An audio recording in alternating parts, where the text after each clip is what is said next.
இலங்கைக்கான சர்வதேச விசாரணை ஒன்று கட்டாயம் தேவை என்றதை வலியுறுத்தி கூறியிருக்குது.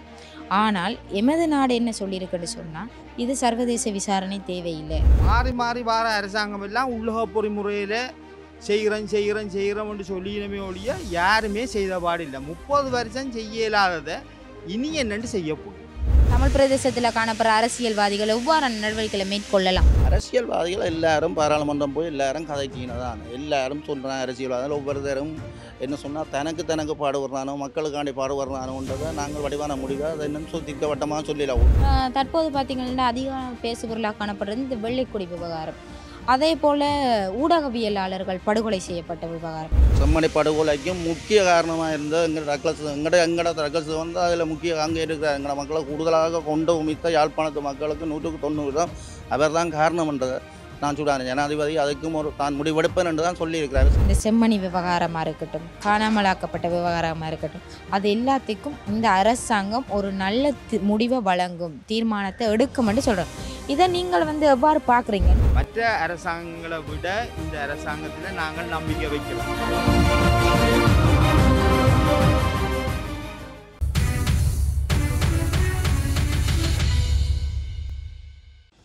உறவுகளுக்கு வணக்கம். மீண்டும் ஒரு மக்கள் கருத்து நிகழ்ச்சியின் வாயிலாக உங்களை சந்திப்பதில் மகிழ்ச்சி. தற்போது ஜெனீவாவில் நடைபெற்று கொண்டிருக்கின்ற மனித உரிமை பேரவையின் 60வது கூட்டம் தொடர்பாக மக்களுடைய கருத்துக்களை நாங்கள் கேட்கப் போகின்றோம். அது எவ்வாறான கேள்விகளாக இருக்கப் போகுது என்று சொன்னால், இலங்கை தொடர்பாக எவ்வாறு கேள்விகளை முன்வைக்கின்ற, அதாவது இலங்கையிலே நடைபெற்ற போர்க்குற்றங்களாக இருக்கட்டும், காணாமலாக்கப்பட்டவர்களாக இருக்கட்டும், செம்மணி விவகாரமாக இருக்கட்டும், இவை அனைத்திற்குமே சர்வதேச விசாரணையை கோரி முன்வைக்கின்ற கருத்துக்களும், பயங்கரவாத தடை சட்டம் நீக்கப்பட வேண்டிய முன்வைக்கின்ற கருத்துக்கள் தொடர்பாகவும் மக்களுடைய கருத்துக்களை கேட்டு தெரிந்து கொள்வோம். தொடர்ந்தும் நிகழ்ச்சியுடன் இணைந்திருங்கள்.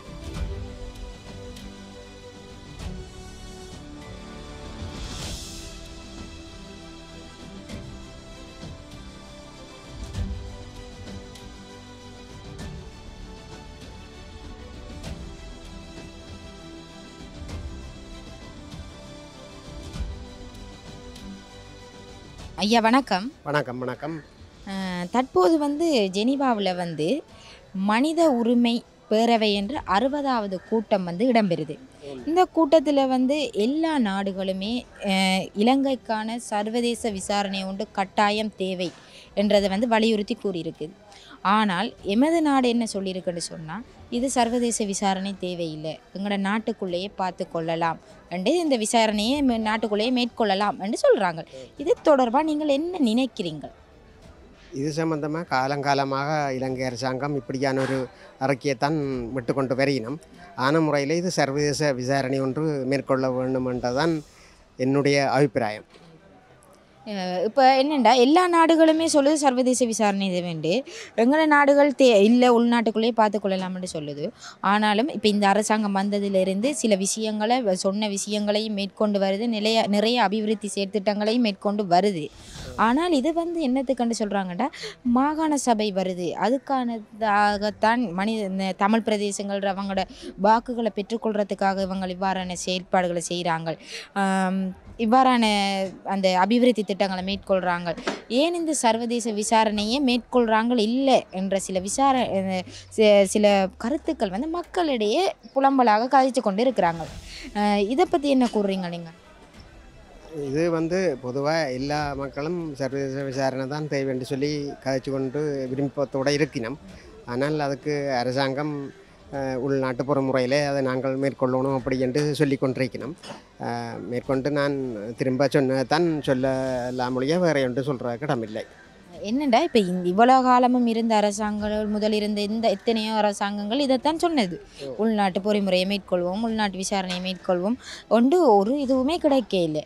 ஏனெண்டா காணாமலாக்கப்பட்டவர்கள், இந்த வெள்ளைக்குடி விவகாரம், கொலை செய்யப்பட்டவர்கள், சரணடைந்தவர்களை கொலை செய்தவர்கள், இப்படி பல்வேறு விசாரணைகள் இருக்குது. அது நாங்கள் இந்த உள்நாட்டில் எந்த ஒரு தீர்வும் கிடைக்காதுன்னு மக்கள் கோரிக்கைகளை முன்வைக்கிறாங்களா? அப்போ இதன் மூலம் என்ன சொல்ல வாரீங்க? மக்களின் கோரிக்கைகளை உலக நாடுகள் எல்லாம் ஏற்று அதுக்கான ஒரு விமோசனத்தை கொடுக்கணுமென்றதான் என்னுடைய குறிக்கோள்.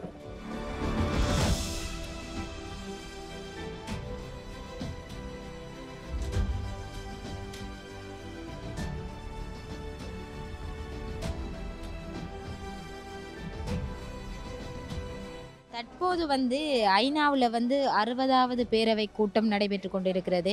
இதில் வந்து எல்லா நாடுகளுமே சர்வதேச விசாரணை வேண்டும் என்று சொல்லுறாங்க. ஆனால் எங்களோட நாடு என்ன சொல்லுதுன்னு சொன்னால் சர்வதேச விசாரணை தேவையில்லை என்றதை அதை மறுப்பு தெரிவித்து உள்நாட்டு விசாரணை போதும் என்று சொல்கிறாங்க. இதை பற்றி நீங்கள் என்ன நினைக்கிறீங்க? கண்டிப்பாக இந்த இனப்படுகொலைக்கு அதாவது எமது வெளிநாடு இதுவரை உண்மையிலேயே தேவையானு நான் நினைக்கிறேன். ஆனால் எங்களோட நாட்டு அமைச்சர் என்ன சொல்லியிருக்காருன்னு சொன்னால் அது உள்நாட்டில் மேற்கொள்ளலாம்ட்டு. இந்த ஒரு கருத்து நீங்கள் எப்படி பார்க்குறீங்க? இங்கே வந்து இதை மேற்கொள்கிறதுக்கான சாத்தியக்கூறுகள் இல்லை. மழை காலமும் இப்போ 2006ஆம் ஆண்டு யுத்தம் நடந்ததுக்கு பிறகும் இந்த விதமான அதே உள்நாட்டு பிரச்சனையை அடுத்து தீர்வு செஞ்சுருக்கலாமே. அது தீர்வு செய்ய முடியலையே. இதுவால் வெளிநாடுகள்லாம் தலையிடணும் என்று நான் நினைக்கிறேன்.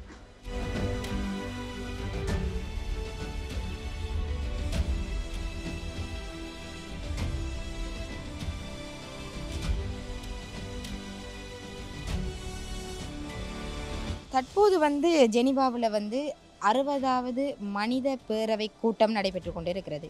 இந்த கூட்டத்தில் வந்து இலங்கையை பற்றி பல்வேறு நாடுகள் பல்வேறு வரவேற்புகளையும் கொடுத்திருக்கு. அதே சமயம் இந்த சர்வதேச விசாரணை கட்டாயம் ஒரு முக்கியமான விசாரணை என்று எல்லா நாடுகளுமே வலியுறுத்தி இருக்கு. ஆனால் எங்களோட நாடு என்ன சொல்லுதுன்னா சர்வதேச விசாரணை தேவையில்லை, அதை மறுத்து உள்ளக பொறிமுறை மூலம் உள்ளக விசாரணையை மேற்கொள்வோம் என்று சொல்கிறாங்க. இதை நீங்கள் எவ்வாறு பார்க்கிறீர்கள்? இதை வந்து இப்போ 30 வருஷமாக அதாவது வந்து எங்களோட பயங்கரவாதம் என்றவை சொன்ன இது ஒழிக்கப்பட்ட நாளிலிருந்து வந்து இதையே சொல்லி கொண்டிருக்கணும். மாறி மாறி வார அரசாங்கம் எல்லாம் என்ன சொல்லிக்கணும்னு சொன்னால் நாங்கள் உள்ளக பொறிமுறையிலேயே எங்களோட பிரச்சனையை தீர்த்து கொள்கிறோம் எல்லாம் அமைக்கணும். இந்த அலுவலகங்கள் அமைச்சு இதுகள் விசாரணை ஒன்றும் சரியாக நடக்க இல்லை. சரி, இப்போ அதை மாறி மாறி வார அரசாங்கம் எல்லாம் உள்ளக பொறிமுறையில் செய்கிறோம்னு சொல்லினமே ஒழிய யாருமே செய்த பாடில்லை. 30 வருஷம் செய்ய இயலாததை இனி என்னென்று செய்ய போகும். இதான் இப்போ எங்களுக்கு இவ்வளவு காலம் எத்தனை அரசாங்கம் வந்துட்டுது. அதாவது வந்து பயங்கரவாதம்னு சொன்னாக்களை அழித்து எல்லா பிரச்சனையும் முடிஞ்சு 30 வருஷம் ஆச்சு. 30 வருஷம் முடியாத பிரச்சனை இனிமேல் என்னென்று முடியும், இவையால் என்னென்று முடியும். அதால் நாங்கள் எல்லா மக்கள் எல்லாம் சொல்லினோம்னு சொன்னால் சர்வதேசம்தான் வேணும், சர்வதேசம் வந்தால் தான் சரி. ஏனென்று சொன்னால் இப்போ என்ன பிரச்சனை இதில் உள்ள பிரச்சனை என்னென்று கேட்டால் இப்போ உள்வீட்டு பிரச்சனை இப்போ அம்மா பிள்ளைக்கு சார்பாக தான் கதைப்பா. அம்மா வந்து எப்போவுமே தண்டை பிள்ளையை விட்டு கொடுக்க மாட்டா, பிள்ளைன்னு சொன்னாலும் விட்டு கொடுக்க மாட்டா. இப்போ இதை அடுத்த 2ஆம் நபர் வந்தால் தான் சரியான கோணத்தில் இருந்து எங்கள் பிள்ளைன்றதை பிடிக்கலை. சரி, இப்போ இதுக்குள்ள இந்த பிரச்சனை அதாவது வந்து உள்ளக பொறிமுறையில் நடக்கிறன்றதை அது பொய்க்காது. அதை யாருமே ஏற்றுக்கொள்ள இயலாது, அது நடக்காது.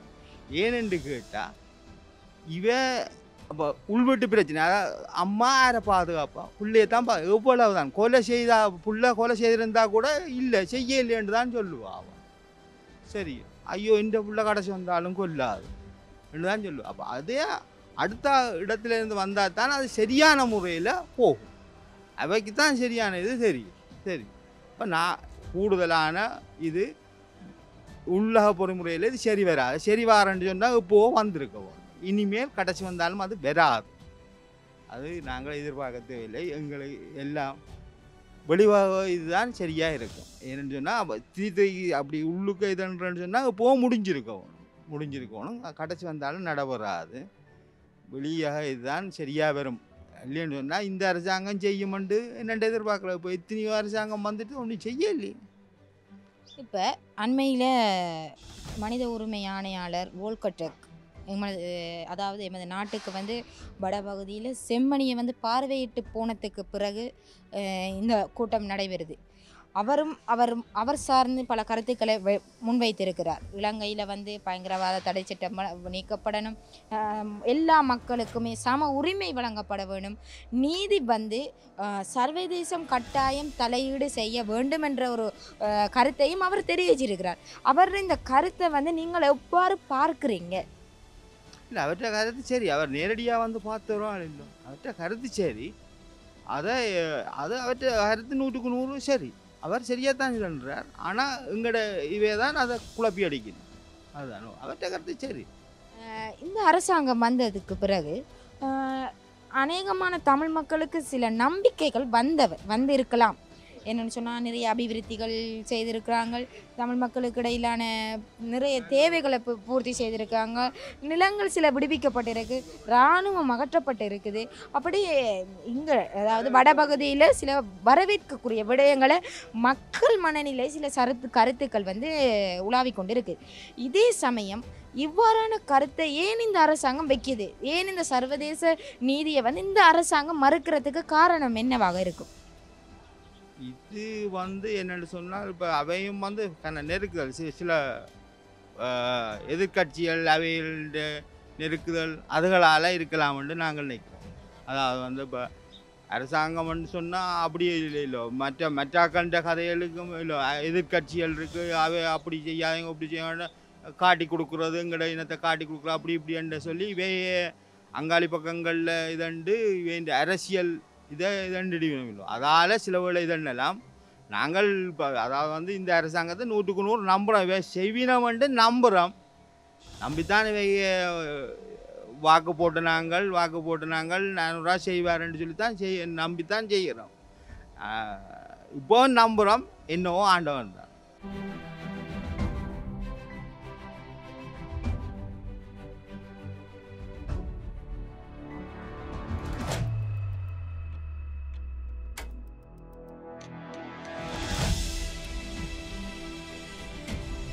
ஜெனிவாவில் வந்து மனித உரிமை பேரவை கூட்டம் நடக்குது, 60வது கூட்டம் நடைபெறுது. இந்த கூட்டத்தில் வந்து பயங்கரவாத தடை சட்டம் வந்து நீக்கப்படணும், சர்வதேச விசாரணை மேற்கொள்ளப்பட வேண்டும் என்று நீக்கப்பட வேண்டும் என்று குறிப்பிடுறாங்க. இதை பற்றி நீங்கள் என்ன நினைக்கிறீங்க? ஏனெண்டா எங்களோட உள்நாட்டு உலகாலம் நடந்து வந்த இந்த யுத்தத்துக்கு பிறகாக இருக்கட்டும், அதுக்கு முதல் நடந்த சில போர்களாக இருக்கட்டும், எல்லாமே அது முடிவடைந்த பிறகு வந்த அரசாங்கங்கள் என்ன குறிப்பிட்டதுன்னு சொன்னால் உள்நாட்டில் மேற்கொள்ளலாம் என்று சொல்லி உலகாலமும் நாட்களை கடந்து கொண்டு வந்தது.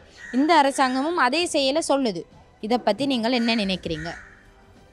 இல்லை, அதைத்தான் நடுகாலமாக எல்லா அரசாங்கம் அப்படித்தான் சொல்லி கொண்டு வருது. நாங்கள் அதை எல்லாம் உள்நாட்டில் இருக்கலாம், உள்நாட்டிலே சொன்னால் மேற்கொள்ள எங்களோட விடுதலை புலிகள் இருக்க ஐரோப்பியத்துக்கு தான் இங்கே செய்யலான்ட்டு 100 ரூபா அப்படி தான் எங்கட சிறிலங்காவில் தீர்வு கிடைக்கும்ன்றது அது போய்க்காது, அது செய்யலாது. ஐரோப்பியன்றது தான் அதுக்கு எங்களுக்கு இலங்கைக்கு தீர்வு வரணும், அதை தான் தருவோம், அதுதான் எங்களோட முடிவு.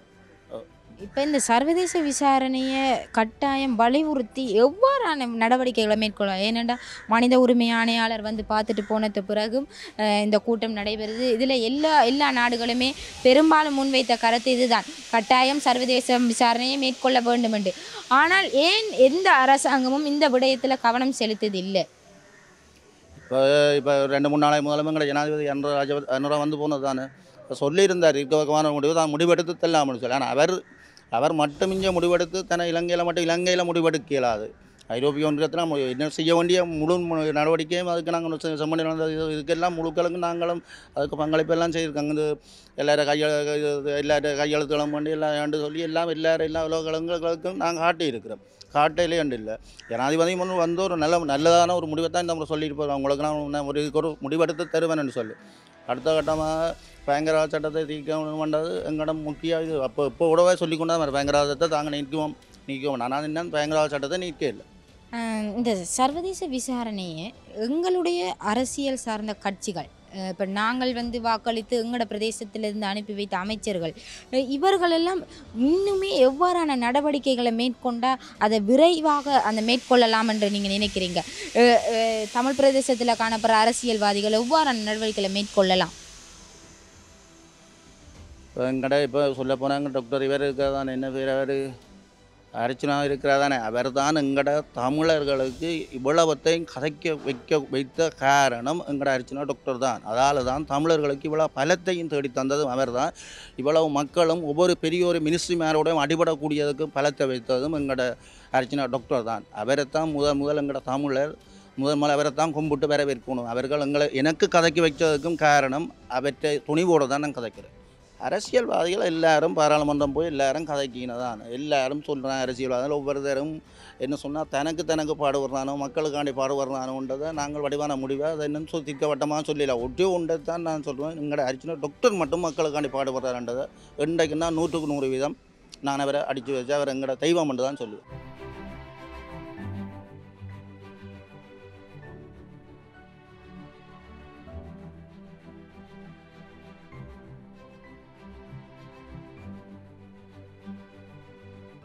மற்றது ஐயா, இப்போ பிரதமர் என்ன சொல்லியிருக்காருன்னு சொன்னால் அவ சொல்லுறா, இந்த செம்மணி விவகாரமாக இருக்கட்டும், காணாமலாக்கப்பட்ட விவகாரமாக இருக்கட்டும், அது எல்லாத்துக்கும் இந்த அரசாங்கம் ஒரு நல்ல முடிவை வழங்கும், தீர்மானத்தை எடுக்கும்னு சொல்கிறோம்.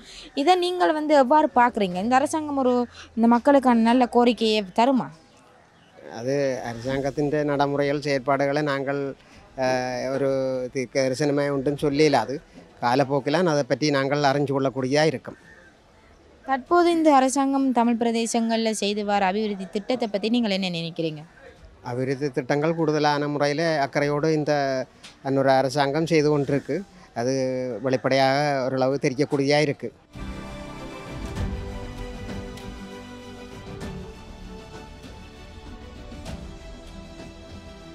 பிரதமர் என்ன சொல்கிறாருன்னு சொன்னால், ஜனாதிபதியும் கூறுகிறார், பிரதமரும் கூறுகிறார், இந்த செம்மணி விவகாரமாக இருக்கட்டும், காணாமலாக்கப்பட்ட விவகாரமாக இருக்கட்டும், எல்லாமே உள்நாட்டில் மேற்கொள்ளலாம், இந்த விசாரணைகள் மேற்கொள்ளப்படும் என்று சொல்லுறாங்க. ஆனால் இவ்வளோ காலம் இருந்த அரசாங்கம் இதை எந்த ஒரு விடயத்தையுமே மேற்கொள்ளவில்லை. இருப்பினும் இந்த அரசாங்கம் மேற்கொள்ளும் என்ற ஒரு நம்பிக்கை இருக்குதா உங்களுக்கு?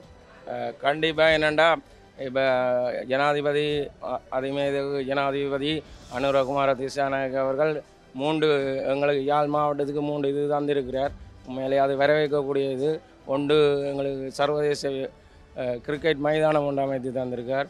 ஒன்று இங்கே யாழ்ப்பாணத்திலேயே ஒரு பாஸ்போர்ட் நிலையம் ஒன்று அமைத்திருக்கார். மற்றது இந்த பருத்துறையில் கூட இந்த காணி வெடிப்புகள் சம்மந்தமாக செய்திருக்கிறார். அது வரவேற்கக்கூடிய விஷயம். ஆனால் அவரை பொறுத்தவரையில் அவர் செய்வார்ன்னு நாங்கள் எதிர்பார்க்குறோம். தற்போது இந்த அரசாங்கம் வந்ததுக்கு பிற்பாடு இராணுவங்கள வெளியேற்றம் அதிகமாக காணப்படுது. இந்த காணிகள் விடுவிக்கப்படுது. இது முழுமையாக விடுவிக்கப்படுமா? இதை நீங்கள் எவ்வாறு பார்க்குறீங்க? கண்டிப்பாக இந்த ஜனாதிபதி வந்ததுக்கு பிறகு நிறைய காணி வெடிப்புகள் நடைபெற்று கொண்டிருக்கின்றது. அதுவும் எங்களுக்கு தெரியக்கூடிய விஷயமாக இருக்கிறது. ஆனால் ஒரு விஷயம் என்னன்னு சொன்னால், கவலைக்குரிய விடயங்கள், அதிகளவான துப்பாக்கிச் சூட்டு சம்பவங்களும் போதைப் பொருட்கள் உள்நாட்டுக்குள் வருவதையும் காணக்கூடியதாக இருக்குது. இது எவ்வாறு இடம்பெறுகிறது? அது எங்கண்ட வடக்கை பொறுத்தவரையில், அதாவது இந்த யுத்தத்துக்கு பிறகு தான் இப்படியான போதை வஸ்துகள், இப்படியான பிரச்சனைகள், இளைஞர்களுக்குடைய இப்படி போதை வஸ்துகள் வருவதற்கான காரணம் இந்த யுத்தம் அடைந்ததுக்கு பிறகு தான் நீங்கள் யாழ் மாவட்டத்தில் அதிகரிக்கும். அதுக்கு முற்பட்ட காலத்தில் எந்த விதமான போதைக்கும் இங்கே இடம் இல்லை யாழ்ப்பாணத்தில். அது போதையாண்டு பார்க்க போனால் கொழும்பை பொறுத்தவரையிலும் தான் அப்படியான ஒரு சூழ்நிலையாக போய் கொண்டிருந்தது. யாழ் மாவட்டத்திலே அப்படியான பிரச்சனைகள் இடம்பெறவே இல்லை. இப்போது அதாவது 2009ஆம் ஆண்டுக்கு பிறகு தான் நீங்கள் போதை வஸ்துகள் அப்படியான பிரச்சனைகள் இளைஞர்களுக்கு இடம்பெற்று கொண்டிருக்கின்றன. இந்த போதை வஸ்து பாவனைகளை குறைப்பதாக இருந்தாலும் சரி, அதை கண்டிப்பதாக இருந்தாலும் சரி, எவ்வாறான நடவடிக்கைகள் எடுக்கலாம்? என்னன்றது சரியான தீர்வு எடுத்து சரியான ஒரு குழுக்களை அமைச்சு அப்படி சரியான இதில் கொண்டு போனால் உண்மையிலேயே இந்த போதை வஸ்துக்களை தடுக்கலாம்னு நினைக்கிறேன்.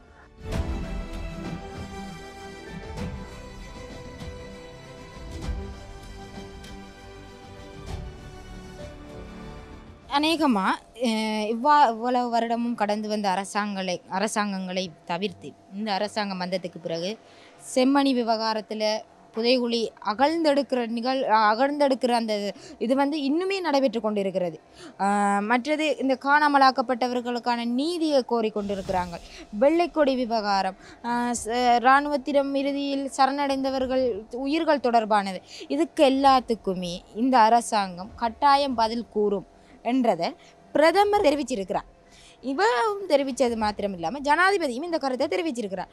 அப்போ இவங்க கட்டாயம் இதுக்கு ஒரு நல்ல வழியை தருவாங்கன்னு நாங்கள் நம்புகிறோம். ஏன்னு சொன்னால் மற்ற அரசாங்கங்களை விட இந்த அரசாங்கத்தில் நாங்கள் நம்பிக்கை வைக்கிறோம். தமிழ் மக்கள் கூடுதலாக நம்பிக்கை வச்சிருக்கிறோம். அந்த நம்பிக்கையை நாங்கள் இழக்காமல் காப்பாற்றினோம் என்று நாங்கள் இப்போவும் நம்புகிறோம். மற்ற அரசாங்கங்கள் மாதிரி இல்லை, இவர் செய்வார், அனுரா செய்வார். என்னென்னு சொன்னால் அவர் நல்ல என்னென்னு சொன்னால் ஒரே அடியாக எல்லாம் செய்ய இயலாதில்லோ, கொஞ்சம் கொஞ்சமாக தான் அவர் செய்வார். அப்போ செய்வார்ன்ட்டு நம்புகிறோம் நாங்கள். கொஞ்சம் கொஞ்சமாக எடுத்தோன்னா தூக்கி எல்லாம் அப்படி எங்களுக்கு தெரியலாது. அவர் கொஞ்சம் கொஞ்சமாக ஸ்டெப் பை ஸ்டெப்பாக ஒண்டாயுதாண்டு ஒரு சட்டத்திட்டங்கள் இருக்குது, அதுக்கு ஏற்ற மாதிரி செய்து தருவார். எங்களோட தமிழ் மக்கள்கிட்ட பிரச்சனையை முழுமையாக தீர்ப்பாருன்ட்டு நாங்கள் முழுமையாக நம்புகிறோம். நம்பித்தான் நாங்கள் ஏமாந்து போனோம். 30 வருஷமாக ஏமாந்து போனோம். ஆனால் இவர் நம்புகிறோம், இவராவது செய்வாருன்ட்டு பொறுத்திருந்து தான் பார்க்கணும். காலம்தான் பதில் சொல்லுவோம். இந்த சர்வதேச விசாரணையை முன்னிட்டு இந்த பேரவை நடந்து கொண்டிருக்கிற இந்த சந்தர்ப்பத்தில் எங்கள் சார்ந்த காணப்படுகின்ற அரசியல்வாதிகள், அமைச்சர்கள் என்ன செய்யலாம்? இதுக்கு இன்னுமே வலியுறுத்துகின்ற எவ்வாறான நடவடிக்கைகளை மேற்கொள்ளலாம்? அதுங்கிற தமிழை அவைகளுக்கு ஐயோ இதை பற்றி அவைக்கு எந்த வித பிரச்சனையும் இல்லை. அவை எல்லாம் வீட்டு பிரச்சனைகள் தான். தங்கட வீட்டு பிரச்சனை, அயல் வீட்டு பிரச்சனை. எங்களை பற்றி அவைக்கு ஆக்கணும். எங்களுக்கு அவைக்கு தேவை எங்களோட ஓட் மட்டும்தான் தேவை. எங்களோட பிரச்சனையை பற்றியெல்லாம் அவைக்கு பிரச்சனை இல்லை. தங்கட பிரச்சனை, யார் பெருசு, நான் பெருசோ நீ பெருசோ, அந்த பிரச்சனையோடையே எங்களோட தமிழ் அமைச்சர் அந்தந்த நேரம் மட்டும் பெறுவினோம், படம் காட்டுவினோம். மற்றும்படி அவைகள் இப்போது நாங்கள் நம்பிக்கை இழந்துட்டோம். எங்களோட தமிழ் அமைச்சர் அவைகளில் நாங்கள் இப்போது நம்பிக்கை இழந்துட்டோம். ஒரு சண்டை பிடிக்கிறதும் போட்டியும் புறாண்மையும், நான் பெருசோ நீ பெருசோ, அவர் ஒன்று சொன்னால் அதுக்கு மற்றவர் எதிர்க்கிறது, இவர் ஒன்று சொன்னால் அதுக்கு மற்றவர் எதிர்க்கிறது, அதெல்லாம் அழிஞ்சு கொண்டு போகும். இந்த அரசாங்கம் இந்த வட பகுதியிலையும் இருக்கட்டும், கிழக்கு பகுதியிலையும் இருக்கட்டும், பல்வேறு அபிவிருத்திகளை மேற்கொள்கிறதுக்கு இந்த மாகாண சபை தேர்தல் காரணமாகத்தான் மேற்கொள்கிறேன்னு சில கருத்துக்கள் அரசியல் புரசராக கொஞ்சம் தெரிஞ்சு கொண்டு இருக்கு. இதை பற்றி நீங்கள் என்ன நினைக்கிறீங்க? அவங்க இந்த மாகாண சபையில் வாக்குகளை பெறுறதுக்காகத்தான் இந்த இதுகளை புகாரான அபிவிருத்திகளை செய்கிறாங்களா, இல்லை உண்மையிலேயே தமிழ் மக்கள் மீதான அபிப்பிராயம் கொண்டவர்கள் மேற்கொள்கிறாங்களா? இது எங்களோட தமிழ் கட்சியை கேட்குறீங்களா இல்லை அரசாங்கம்? இந்த அரசாங்கம் மாகாண சபை அது மாகாண சபை முறைமை இருக்குத்தானே. அதில் இதண்டு கொஞ்சம் கொஞ்சமாக எங்களுக்கு இதன்னோணுமெண்டாக தான் அரசாங்கம் அப்படி இணைக்குது போல் இருக்குது. அதை இதன்னோணுமே நடைமுறைப்படுத்தணுமே. தேர்தல் வைக்க இல்லை, அப்படி இழுத்தடிச்சு கொண்டு இருக்கணும். அதான் அப்படி தேர்தலை வச்சுக்கிச்சு அதை சரியாக மாகாண சபையை இயங்க வைக்கணும். வச்சாதான் இன்னும் கொஞ்சம் நம்பிக்கை வரும் எங்களுக்கு. மாகாண சபை தேர்தல் கட்டாயம் வைக்கவும்.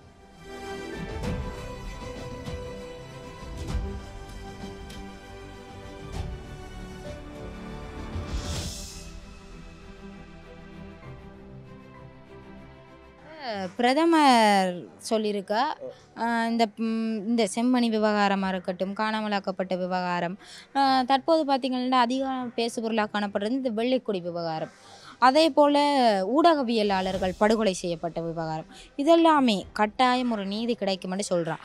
ஆனால் எவ்வாறு என்ன நீதியாக இருந்தாலும் அது உள்நாட்டில் கிடைக்கும் என்ற ஒரு நம்பிக்கை, ஒரு சாத்தியக்கூறு காணப்படுதா? என்ன சொன்னால் இப்போதைக்கு நாங்கள் என்னை பொறுத்த மட்டும் நான் இப்போ இந்த புது ஜனாதி வந்ததுக்கு பிறகு சிறிய மாற்றங்கள் ஏற்பட்டு கொண்டு தான் இருக்குது. அதை நாங்கள் எங்களோட ஜனாதி வந்தாலும் சில எங்களை செம்மணி படுகொலைக்கும் முக்கிய காரணமாக இருந்த எங்களோட ரக்கல்ஸ் வந்து அதில் முக்கிய அங்கே இருக்கிற எங்களோட மக்களை கூடுதலாக கொண்டு உமித்த யாழ்ப்பாணத்து மக்களுக்கு 100% அவர் தான் காரணம் என்றதை நான் சொல்கிறேன். ஜனாதிபதி அதுக்கும் தான் முடிவெடுப்பேன் என்று தான் சொல்லியிருக்கிறார். செய்வர் என்று தெரியுமா? செய்வர்.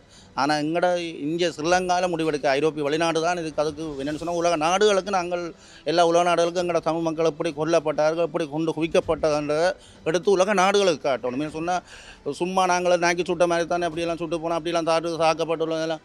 அப்போ எங்களுக்கு நாங்கள் உலக நாடுகளுக்கு அதை எடுத்து காட்டத்தான் போனோம். அதை நாங்கள் அப்படி இங்கே ஸ்ரீலங்காவிலே அதை அந்த பிரச்சனையை செய்யலாம்ன்றது நாங்கள் வேறாவது இருக்கக்கூடாது. எல்லா உலக நாடுகளுக்கு நாங்கள் எங்களை தமிழப்பட்ட வேதனைகளை எடுத்து காட்டுவோம்.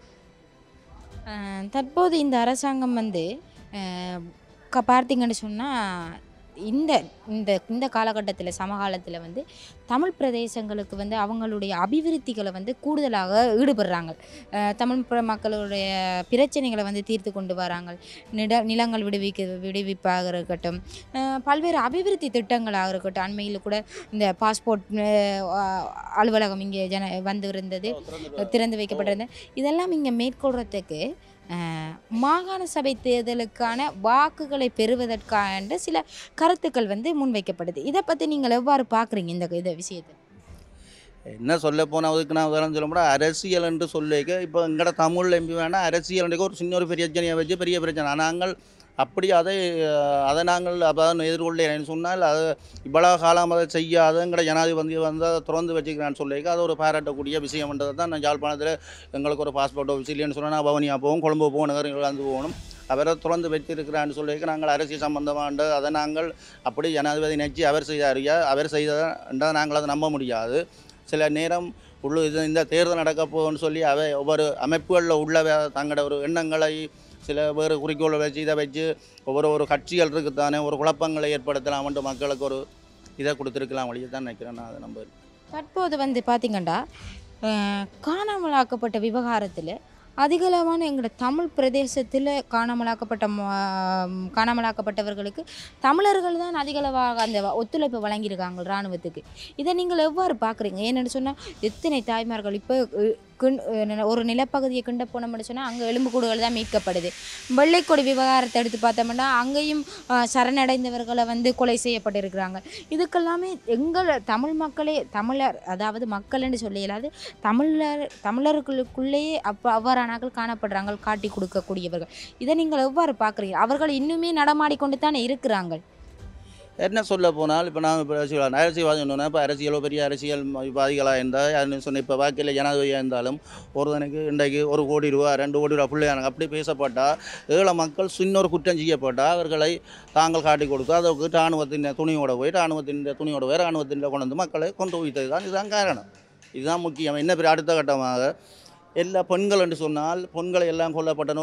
ஒரு கல்யாணம் செய்த ஒரு 3 மாதம் 2 மாதத்தில் செம்மணியில் புதைக்கப்பட்டுள்ள அதுக்கு எல்லாம் காரணம் தமிழர் தான், தமிழ் எம்பி மாதிரி தான் காரணம்ன்றதை நான் சொல்லுவேன்.